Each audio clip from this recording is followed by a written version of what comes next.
Hello everybody, my name is GhostBoy259. I normally make the videos here on Reality Escape, but I don't know much about Nuzlocking or Pokemon in general, so I asked my friend GundamFang to make today's video for me. This is the first video he's ever made, he did it all on his own, so let him know in the comments how he did, and I hope you enjoy.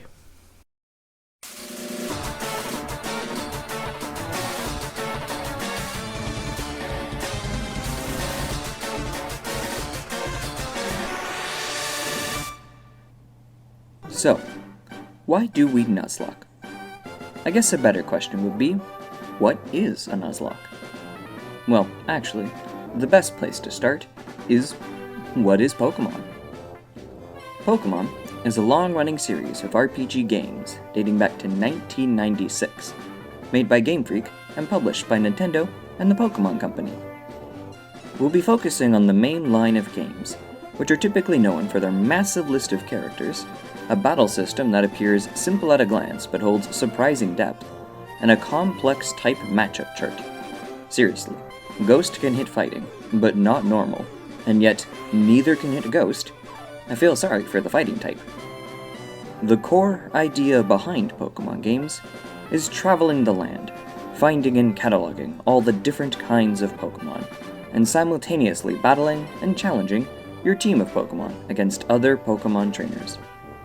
Over the course of the game, you'll fight against powerful gym leaders, who will typically give you a badge to represent your progress thus far.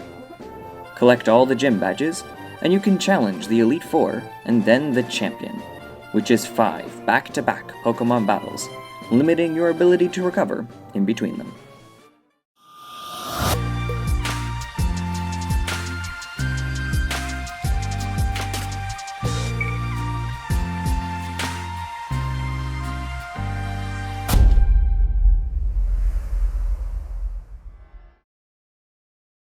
The self-imposed variation, known as the Nuzlocke, is, like Pokemon itself, simple on the surface, but offers complexity to those who want it.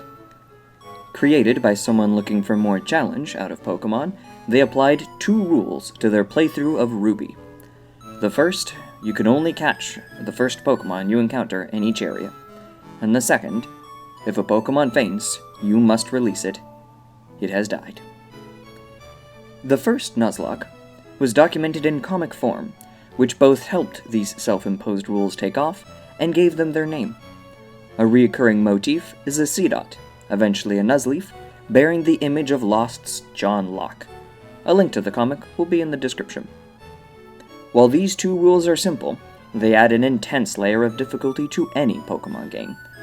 However, if you seek even greater challenge, there are a plethora of additional rules, often referred to as clauses, that add even more difficulty and flavor.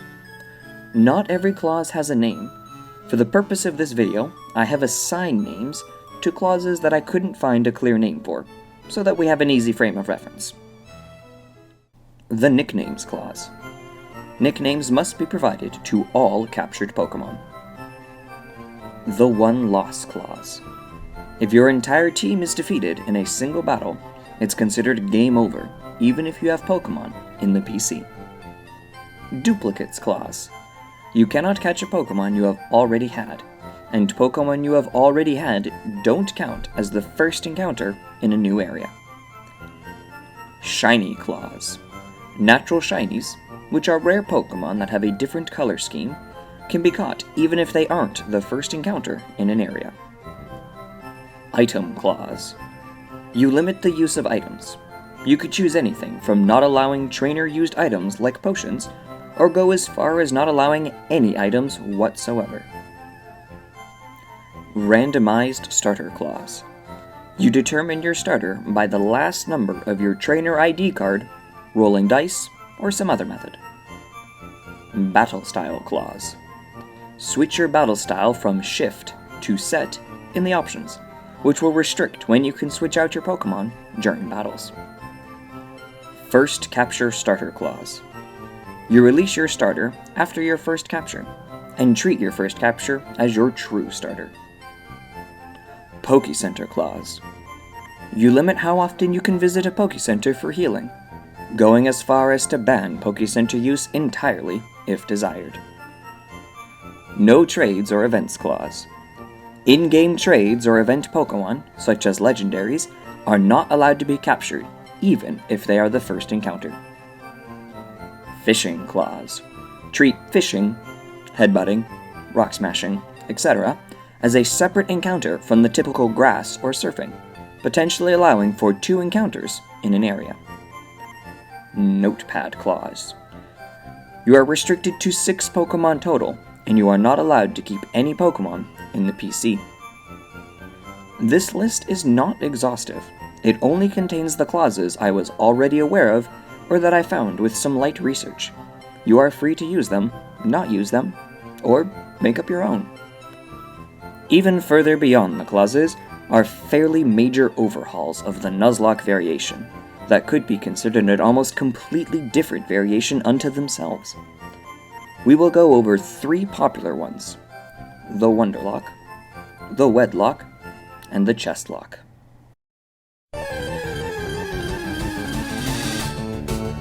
The first 2 rules of a Nuzlocke apply as normal.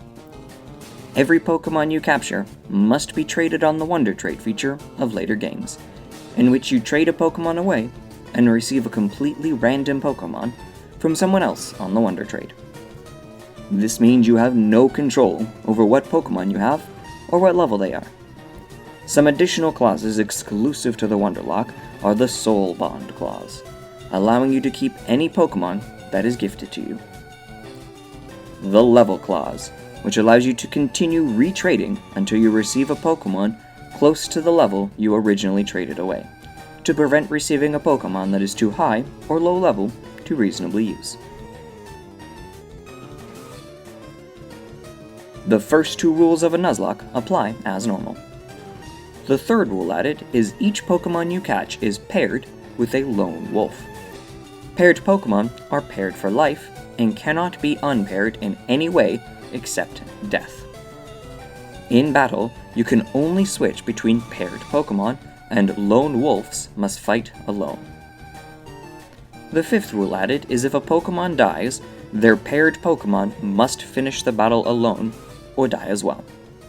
If they survive, they now become a lone wolf until paired again, which happens if you have any other lone wolves in your party. If not, then you have Pokemon in your PC, and if not there, then with your next capture. The 6th rule added is that you cannot deposit paired Pokemon into your PC unless required for HM reasons. While a bit more complicated, an easy way to think of it is instead of a team of 6, you have 3 teams of 2. An additional clause is to allow players to stay on the battle style switch to allow for easier switching of Pokemon, as you can only use 2 anyways. To better illustrate, I'll use specific examples. In this party, R2-D2 and BB-8 are one pair. C-3PO and K2SO are another pair, and HK-47 is a lone wolf.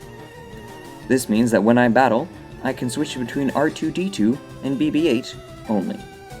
If I move my party around so C-3PO is the first to go out into a battle, then I can only switch out to K2SO. HK-47, meanwhile, must fight alone until I capture another Pokemon or someone else dies. The first 2 rules of a Nuzlocke apply as normal. The 3rd rule added is each Pokemon you get must be assigned a role themed after one of the pieces in chess immediately after being captured. You are limited in how many times you can assign a role. You can only have 1 king, 1 queen, 2 bishops, 2 knights, 2 rooks, and 8 pawns. The 4th rule is that you cannot assign a role if you have already assigned the max number, even if the Pokemon that held those roles are dead. For example, if both Pokemon you made rooks have died, you still cannot assign a 3rd Pokemon as a rook. We'll review what the rule restrictions are for each role. The king is your starter by default, and they must always be in your party. If the king dies, you lose. The queen must be a female Pokemon, but other than that, they have no other restrictions. The bishop may only have 1 damaging move. If the Pokemon has more than 1 damaging move, then you must choose one and only use it, disregarding the others. I was unable to find a ruling on when, or if, you can switch the damaging move. Personally, I'd say I could only switch the chosen move to a new one when my Pokemon learns a new move. The Knight may not use moves that have a base power greater than 60 before stab, which, as a quick sidebar, stands for same type attack bonus. If a grass Pokemon uses a grass move, then the move gets a bonus to its power. The Rook may not use damaging moves that have secondary effects, like causing burns, paralysis, lowering accuracy, causing confusion, etc. However, they may use non-damaging moves. The Pawn may not switch out during a battle at all, regardless of the situation.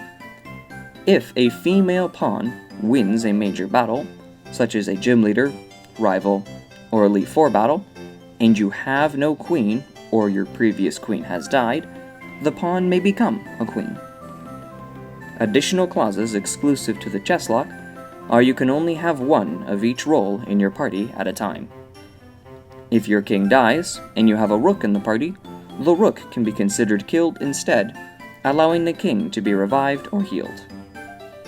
Pawns can only use damaging moves. Effectively, this variant restricts you to 16 Pokemon over the entire game, so it's encouraged to skip possible captures if they are not Pokemon you think you could use. As a very complicated variation on the Nuzlocke, it's possible to use this variant without the Nuzlocke rules and still be challenged. While looking into the rule set for the chess lock, I found 2 rule sets, and we'll go through what I think are the variations now. The Rook may not use damaging moves that have secondary effects, such as causing a burn, poison, frozen, confusion, lowering the enemy's stats, etc. But they can use moves like Quick Attack or U-Turn, which have secondary effects that don't target the opposing Pokemon. Bishops may have 2 damaging moves instead of just 1.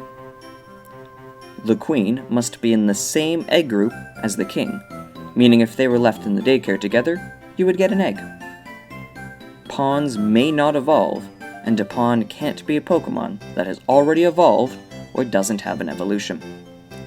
If a pawn wins a major battle, they can become a bishop, knight, rook, or a queen, but the previous restrictions for becoming a queen still apply. Most notably, the Nuzlocke variation adds a layer of difficulty to the game. It forces a player to use Pokemon they normally wouldn't, and tends to create an appreciation and attachment to your Pokemon, as simple bad luck or a misstep on your part could see them gone forever. This often creates stories, which is why it's not hard to find Nuzlocke Let's Plays, comics, web stories, and more. Anyone who has played a Nuzlocke is guaranteed to come out with a few tales to tell. I once caught a shiny Nincada in Ruby, which had the potential to evolve into 2 separate shiny Pokemon, Ninjask and Shedinja. However, I forgot it was ground, and it was killed by a Wingull. When I told people I had released it, they usually asked why I didn't put it in the PC or trade it up, to which I'd reply, I wasn't part of the rules. My son Nuzlocke came to an end after a rival fight, where he healed my Pokemon. I lost at a fight so insignificant that the game didn't even send me back to a Poké Center, like after you lose almost any other fight in the game. Sometimes, a normal battle becomes epic, and an epic battle becomes rife with stress. While I was Nuzlocking Alpha Sapphire, I was facing off against Archie in the final battle, just before he flooded the world with Kyogre. And I lost. In that story, the bad guy won. I failed. One story you'll see footage of during this video was my Diamond Nuzlocke, where the first gym wiped me. Except for an Onix sitting in the PC. Onix is noted for not having great attack stats, but I took the time to grind him to a needlessly high level and defeated that gym leader in a battle of attrition. However, I had overleveled and couldn't catch anything on the next few routes. By the time I encountered a Pokemon I could catch, it was a Shellos, which is super effective against Onix. Deciding I couldn't carry on with just one Pokemon, I took the risk to try and catch the Shellos. However, it killed my Onix and ended that Nuzlocke. You can even create stories together. My sister and I once Nuzlocked Heart Gold simultaneously, and weaved a tale together, such as two Zubats that couldn't wait to evolve and see each other, only for mine to die before they evolved. When we finally made it to the Elite Four, she had 4 Pokemon left, and I had 3. So we pooled our teams together and tackled the Elite Four together. And that victory was incredible.